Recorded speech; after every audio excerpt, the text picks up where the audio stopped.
भारत सरकार द्वारा आजादी के बाद पहली बार देश के साथ प्रदेश में हमारी सांस्कृतिक विरासत को सजोने के साथ धार्मिक पर्यटन को बढ़ावा देने के लिए धर्म स्थलों को जीर्णोद्धार कर विकसित किया जा रहा।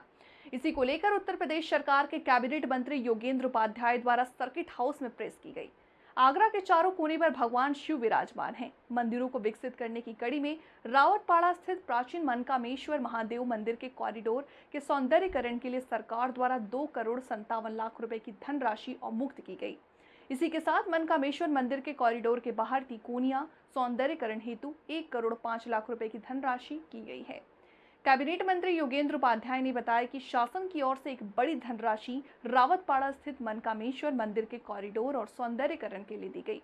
धनराशि में मंदिर परिसर के चारों तरफ के पहुंच मार्ग पर कोबल स्टोन लगाने का कार्य, नाली निर्माण, मंदिर परिसर के मुख्य द्वार के बाहर रेलिंग स्टोन, विद्युत पोल सहित सजावटी लाइटों का कार्य, मुख्य द्वार पर लाल पत्थर से सौंदर्यीकरण सहित निर्माण कार्य शामिल है।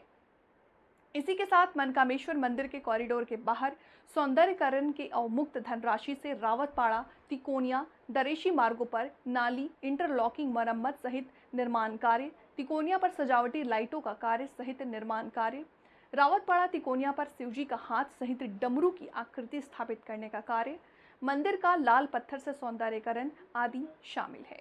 Smart city project 1000 crore 19 project थे। 24/7 वाटर सप्लाई की बात की है, जिसमें आपका आगरा दक्षिण का भी हिस्सा पड़ता है। सर, ये स्थिति ये है कि आधे घंटे से ज़्यादा पानी सुबह शाम नहीं मिल रहा है, जैसे 24/7 ही बनाना था। तो कई जगह तो सर जो वाटर मीटर है वही नहीं लगाए गए। तो क्या आप एक कैबिनेट मंत्री के तौर पर उनकी समीक्षा करेंगे सर? बहुत ज़्यादा स्थिति सर ऑन ग्राउंड कुछ है और कागजों पर कुछ है। देखिए, उसकी समीक्षा हमारे यहाँ के प्रभारी मंत्री ने की हुई है और उसकी रिपोर्ट भी उनको माननीय मुख्यमंत्री जी को सौंपी है। रही जहाँ तक आगरा दक्षिण की सवाल है, आगरा दक्षिण में कोई भी ऐसा क्षेत्र नहीं है जहाँ गंगा जल न पहुँचा। मंत्री जी, एक मेरा सवाल आपसे ये है, हालांकि थोड़ा सा हटके है, लेकिन पूछना चाहती हैं, आप प्रतिष्ठित शहर के मंत्री हैं। सरकार जहाँ आस्था के केंद्रों की बात कर रही है कि उनको मरम्मत की जाए, उनको संभाला जाए, लेकिन एक तरफ उत्तर प्रदेश में बेटियाँ ही हमारी सुरक्षित नहीं, तो कानून व्यवस्था के बारे में क्या कहना चाहेंगे? देखिए, उत्तर प्रदेश में जो कानून व्यवस्था है ये तो पूरे विश्व में विख्यात हो चुकी है।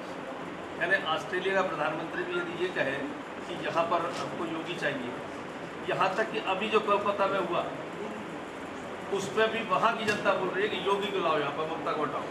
एक मिनट, पूरी बात हो जाए आपकी बात रही। इसकी बात, ये जो घटना हुई, घटना में एक तरफ तो ये बात होती है कि अपराधी और अपराध को संरक्षण संवर्धन के लिए संरक्षण दिया जाए। एक नेता ये कहता है, इनका अखिलेश जी के पिताजी कहते थे, उसको मनोविज्ञान से जोड़ते थे अपराध, कि इस उम्र में लड़कों से घटना हो ही जाती है। यानी अपराध को मनोविज्ञान से जोड़ रहे हैं। इसका मतलब अपराध को बढ़ावा दे रहे हैं, अपराधियों को प्रोत्साहित कर रहे हैं। दूसरी तो उनका बेटा विज्ञान से जोड़ रहा है कि साहब इनका पहले तो आपने गिरफ्तार कैसे कर लिया, इनका पहले DNA टेस्ट होना चाहिए, इनका पोलियोग्राफी टेस्ट होना चाहिए। तो बेटा विज्ञान से जोड़ता है, बाप मनोविज्ञान से जोड़ता था, इसलिए अपराध बढ़ते थे। आज जीरो टॉलरेंस है। अपराधी यदि कोई अपराध करने की एहसास कर भी लेता है तो उसको ऐसी सज़ा मिलती है, अब उस पर खड़े हो जाते हैं। अभी एक एनकाउंटर हुआ कि साहब जाति देख के एनकाउंटर हो रहे हैं। मुख्तार अंसारी और अनीस के रंजिश में मारा गया और मुख्तार अंसारी की स्वाभाविक मौत हुई। अरे साहब, इनको तो हत्या करा दी गई। तो ये जो है ना, कहते हैं कुछ भी रहे, जीरो टॉलरेंस है हमारे यहाँ अपराधी के लिए और अपराध के लिए।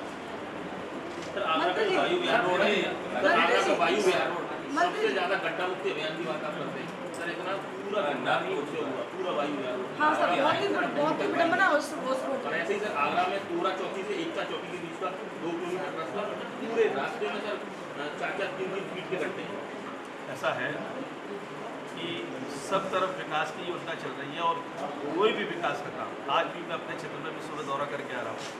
एक जगह थोड़ा सा मामला गड़बड़ था, तो मैंने कहा देखिए, जून के एंड से और सितंबर एंड तक निर्माण कार्य होता नहीं।